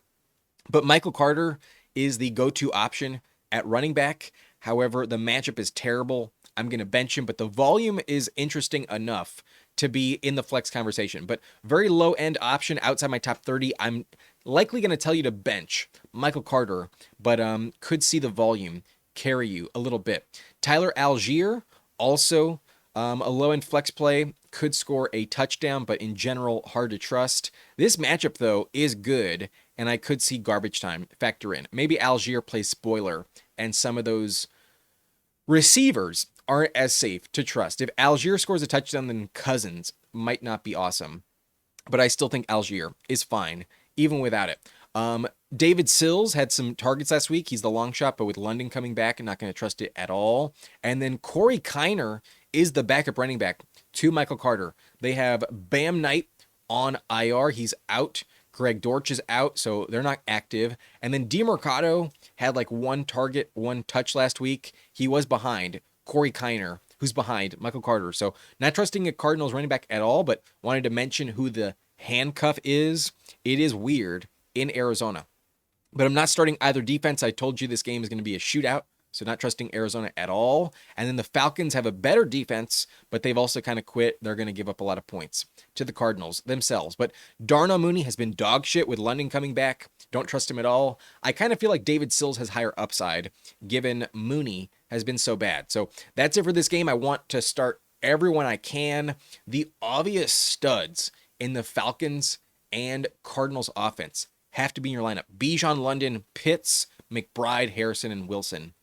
They're all going to play well, but all of them catch passes, and I think they're all going to play lights out. That's why the quarterbacks, I think, are legit starts a very high-scoring game in this Falcons-Cardinals matchup. Now we can move on to the Lions hosting Pittsburgh, and I have a great feeling about the Lions offense, a bad feeling about Pittsburgh, because the Steelers are a vulnerable defense. At times, they choose to show up, but in general, when that happens, it's only at home. If they're on the road, they're not the same team most of the time. So Pittsburgh's defense is a top 10 matchup for Jared Goff. I think that'll continue to be a good spot. Running back is neutral, but Gibbs is elite, and Gibbs had a bad game last week. He's definitely going to bounce back. The wide receiver position gets a top 12 matchup. It's been tougher lately, but still, I don't give a shit. Not going to downgrade Amon-Ra or JMO. And then tight end gets the second best matchup on the year.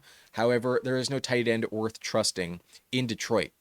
The Lions matchup is neutral for tight ends, given the rotation in Pittsburgh. Not going to trust any of them.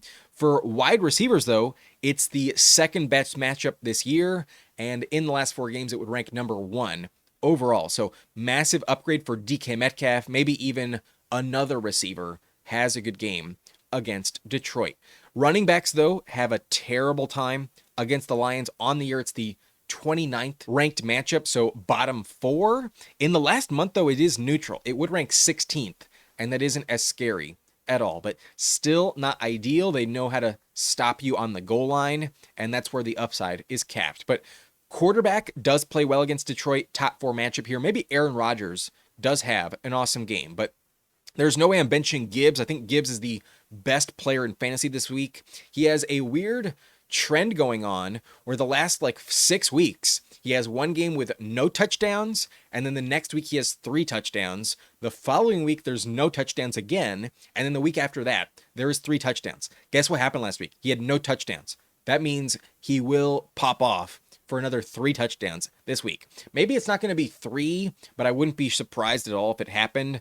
The Steelers have allowed the highest rushing yards of any team since week 7. They've been ass at defending the run. And off the win last week against the Dolphins, given they have some lead in the division, they can afford to lose these 2 games and then still make the playoffs if they beat the Ravens. So they definitely want the win, but the Lions are more desperate. I think the Lions coming off a loss will be lights out, and Gibbs will be the main reason why. Gibbs is going off. Gibbs is the best play overall.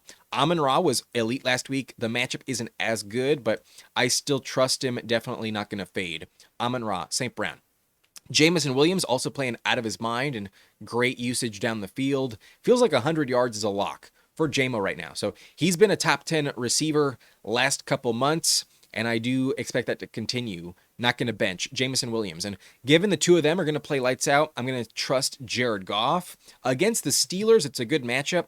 And in the Dome, Goff always plays well at home. So if Gibbs can contribute in the passing game, that's where you're going to have elite upside. If Gibbs scores 2 receiving touchdowns, then Goff will probably throw for 4. I would expect one to go to Amon-Ra and JMO as well. So love Goff this week. Definitely a top 10 play, elite upside. And then DK Metcalf could be a top 10 play at receiver. A great spot. The Lions defense is terrible. They have a lot of injuries, and Metcalf looked great last week. I would assume it continues against the Lions. I think he'll find the end zone, play great, especially after the catch. So all 5 of these plays, the main Lions you're starting and DK Metcalf, I think are awesome starts in this game.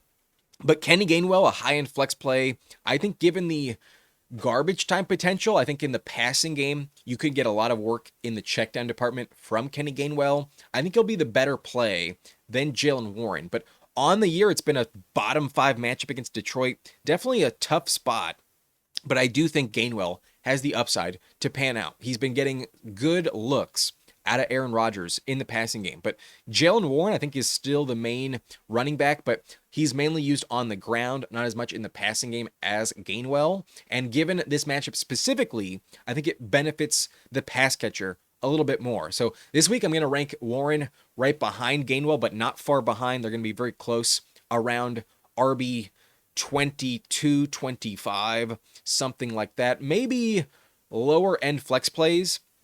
But despite the matchup, I still think they're interesting.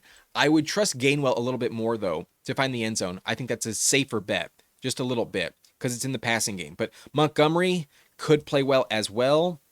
There's always value with Montgomery, but then there's also kind of a low floor if he doesn't find the end zone. So risky proposition. I think this week it's more of a Gibbs game. I think I'll pass on Montgomery if I can, but still in the lower end flex discussion, just like Warren and Gainwell. Need a touchdown.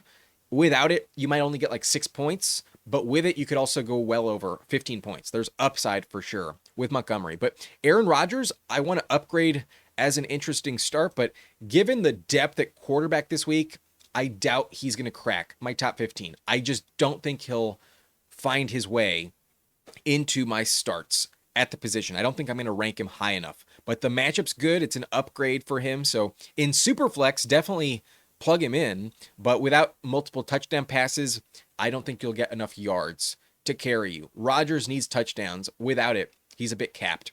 this season. So good luck there. I doubt you're starting him in a 12-team league, though. However, the player I'm really interested in as a long shot candidate is MVS. Good matchup against Detroit, really elite for receivers. And then his connection down the field was on display last week. Again, he has great chemistry with Rodgers dating back to the Packers days, and I could see a great touchdown reception for him against the Lions. It is a good spot. So, good option if you're desperate, but only in DFS. Would I really consider it in my lineup in fantasy? Isaac Tesla could always score a touchdown, but kind of irrelevant often. And it looks like Khalif Raymond is healthy now. Tesla is harder to trust with Raymond fully healthy. But the Steelers defense going to be atrociously bad. Gibbs is going to go off. I think they give up 40 plus points to the Lions this week. So got to bench him. Calvin Austin gets a good matchup, but looks like he's overtaken by MVS now, so not going to start him. Khalif Raymond is healthy, but if I'm going to bet on a third receiver in Detroit, it's Tesla, not Raymond. Just for the sake of name value, it's much funner to pronounce Tesla than Raymond. But Zylstra is the starting tight end for the Lions. Good matchup, but not going to care. Pretty irrelevant, in my opinion. The Lions defense could step up, but in general, they're not that good. And I still think in garbage time, Rodgers will put up some points. So going to bench both defenses this week, only offense, in my opinion. But Freiermuth, I think, is the better play at tight end this week. Targeted down the field and good after the catch, but they use all three. So Washington, kind of annoying. He also sprinkles in, and then Jonnu scored a touchdown last week. It was a revenge game, so I doubt he factors in as much this week, but I don't want any of the three. There's too many names to focus on in Pittsburgh. So I'm trusting the Lions offense, trusting DK Metcalf. A little worried about the backup running backs, Montgomery, Gainwell, and Warren, but I do think they're interesting flex plays. Rodgers has upside, but odds are not enough to start. And then the last game on Sunday afternoon, the last game I haven't shown you yet, is the Houston Texans hosting Las Vegas. And this game is very obvious how it's going to go. The Houston defense is the best in the league. It's a massive downgrade for every position. Houston ranks dead last against quarterbacks, so not going to trust Kenny Pickett. That's an automatic benching. Running back is the only slightly less difficult spot, but still bottom 10, so not an upgrade for Genty at all. Bottom 3 matchup for receiver, so good luck trusting Jack Betch or Tyler Lockett. And then it's a bottom 12 matchup for tight ends. However, in the last month, it would actually rank top 9. It's the only upgrade you can find for tight ends. So that's the only saving grace. Maybe Bowers is not going to get the big downgrade we'd be worried about. But then when it comes to the Las Vegas Raiders, they actually limit tight ends very well. That's the only position they know how to stop. So Dalton Schultz gets a downgrade, but he's still kind of interesting, not going to lie. Receiver gets an upgrade, though. Top 10 matchup this year. Last month, it ranks number 18, but still relatively neutral or at least above average on the year. Running back gets a top 11 matchup. It is the best, though, in the last month. It ranks top 3, so very high upgrade for someone like Woody Marks if he's active. And then quarterback, pretty neutral. I think CJ Stroud will be fine. So let's talk about the players you're starting. No brainer, the Texans are the best play of them all. Definitely my defense number 1 in week 16. So a lock in the lineup, cannot bench Houston against Las Vegas. And then Nico, definitely going to trust him. Definitely a top 10 play as always. The Raiders matchup is top 10. So going to trust Nico 100%. Bowers, I'm not going to fade because the Texans are actually giving up top 10 numbers to tight ends lately. That is the only spot you have any upgrade at all. But CJ Stroud against Las Vegas should play great. My only concern is that he gets vultured like 3 times by running backs on the goal line. But even if there's like 2 rushing touchdowns, Stroud should still be great. In my opinion, he's a great start. So I do upgrade him. I think he's a top 12 quarterback this week. I like him a lot, and I expect at least 2 touchdowns, if not 3, from CJ Stroud. I think this is a game where he will go nuclear in the passing game. Woody Marks, though, gets an awesome matchup on the ground, so perhaps that's the reason why Stroud is not as safe. But Marks isn't a lock to play. He hasn't practiced yet this week, and I am worried that last week's injury does hold him out yet again. So I would want to handcuff him to Jawar Jordan. Jordan played awesome last week, had 100 yards rushing against Arizona, but the Cardinals are an elite matchup. Las Vegas is a good spot, though. Definitely an upgrade. So if Jordan is somehow the starter, I would want him in the lineup. Some elite upside with Jawar Jordan. Off the wire, he's my favorite handcuff to be rostering if you need a backup running back. So if you have Woody Marks, definitely pick him up now. I wouldn't want to take the risk. There's a chance that Woody Marks doesn't play, and the matchup is good enough where I want his backup, regardless of who it is. But Dalton Schultz in a tough spot. I think he's just a flex play. He's played well enough this year, though, where I still kind of think you might be interested and tempted. I doubt he finds the end zone, though, but I do trust Stroud this week, and maybe the matchup is going to be irrelevant. Maybe Schultz still plays lights out. But where I think there's some upside if it doesn't go to Schultz would be Jaden Higgins. Last week, though, only had one target. The matchup was brutal. This week, it's a much better matchup, and you would expect them to win easily on the Raiders. So, in my opinion, they need Higgins to contribute down the stretch if they're going to make a playoff push, and I think the chemistry between him and Stroud needs to be developed in order for them to feel comfortable. So Higgins had a better connection with Davis Mills. He's kind of fallen off since Stroud has come back to the lineup. But this Raiders matchup is good, and I think this could be an opportunity if they're up big. Let's just get Higgins the ball and make him feel confident, have a better connection going into the playoffs with Jaden Higgins. So this is interesting, very risky, but in the flex conversation for sure, a good matchup against the Raiders. But Genty, big downgrade against Houston. Not going to trust him. Last week I got burned with Genty. I apologize on endorsing Genty. I was dead wrong.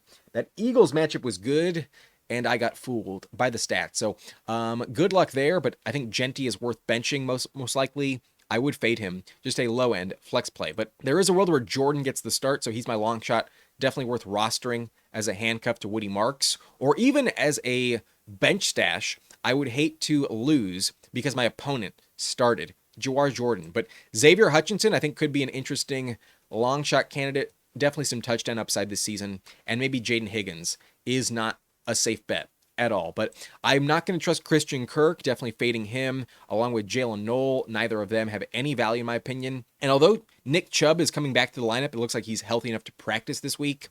I don't trust him at all. Given his age and circumstances, I think they're going to give Jawar Jordan, the rookie, a shot. Got to see what they have in the young guy. We know that Chubb is at the end of the season and at the end of his rope. Unlikely they retain Chubb moving forward. So not expecting him to get many touches if Woody Marks is out, but maybe a touchdown could happen. Jack Betch against Houston, got to bench him. Same with Trey Tucker and Tyler Lockett. Terrible matchup. And then Kenny Pickett asking to lose. The Raiders defense is dog shit. That is it for this game. So the no-brainers are the Texans defense and Nico Collins. I'm still going to trust Bowers even against Houston. And then Stroud, I think, is a great start this week, top 12 at the position. And Woody Marks, if he gets the start, is elite. However, Jawar Jordan would be a clutch handcuff to own if Marks can't go. The final two remaining games are games I showed you earlier in the week in a previous video, and I did not really change my opinion on anyone in this game, except for Mark Andrews. Mark Andrews is the only player I downgraded in this spot. The Patriots have a good matchup here, top 10 spot for Andrews, but the production at tight end is just so hard to trust. I don't know what the volume will be going to Andrews. So it could go back to likely he was more targeted the previous two games, and then last week they just didn't use the tight end position at all in a great matchup against the Bengals. So that's where I think maybe I ranked Andrews too high on Thursday. I think he's more of a flex play, not inside the top 10, but Booty still an interesting flex with upside, a bit risky though. Stephon Diggs is my preferred option, but really I'm only trusting Travion Henderson in the Patriots offense and Drake May. They've been so good. And again, holy shit, how did I put the wrong name for both May and Travion? That's crazy. That is wild. But May and Travion are the only Patriots I'm starting. Otherwise, I'm starting Lamar Jackson, no doubt about it, and Derrick Henry. I think he'll be fine, but not the best matchup, though. And then even though Zay Flowers is going to get Christian Gonzalez, he's been too good this year. I'm going to keep starting him, in my opinion. He's worth it. So that's it in this game. The Ravens hosting the Patriots. In general, we're trusting the running backs and quarterbacks and Zay Flowers. But then lastly, I did make one minor change to my prediction on the Niners and Colts game on Monday night, and it's really just downgrading Jonathan Taylor a little bit. Taylor is just not an elite option anymore. He's been pretty mediocre since the bye, and with Rivers under center, the offense is just not going to be the same. They know that if you stop Taylor, you stop the offense. And again, I have the names mixed up. Jesus. This is Jonathan Taylor. This is Juwan Jennings. I would start Juwan Jennings. Great matchup for him. I would start the Niners defense. I'm also starting George Kittle and Brock Purdy and CMC. Pearsall is an interesting flex, but a bit risky given his track record this year. But Josh Downs scored a touchdown last week, so maybe given his check down opportunity, it happens again. Amir Abdullah caught 5 targets. Amir Abdullah had the most receptions of any Colts pass catcher. That's all you need to know to bench all of them, not trusting a receiver with Phillip Rivers. Rivers sucks, can't chuck it deep, not going to trust him at all. Colts defense against the Niners, got to bench them. And then Pierce, no value down the field anymore, can't start him. Pittman needs a touchdown, but not going to bet on it. Tyler Warren might score a touchdown, good matchup, but also not going to bet on it. And then neither running back is worth starting, neither is Demarcus Robinson for the Niners. So that's it for this video. That's it for every single game in Week 16. So if you enjoyed this video, hit that like button and subscribe to the channel for more content. Now that this is done, I'll be posting my rankings over the course of the next 2 days and injury updates. If you don't want to miss out, ring the notification bell. I promise I'll post every video before Sunday morning. So that's it for me. I'm Adam Riancho. Thank you for watching. Nice and blunt.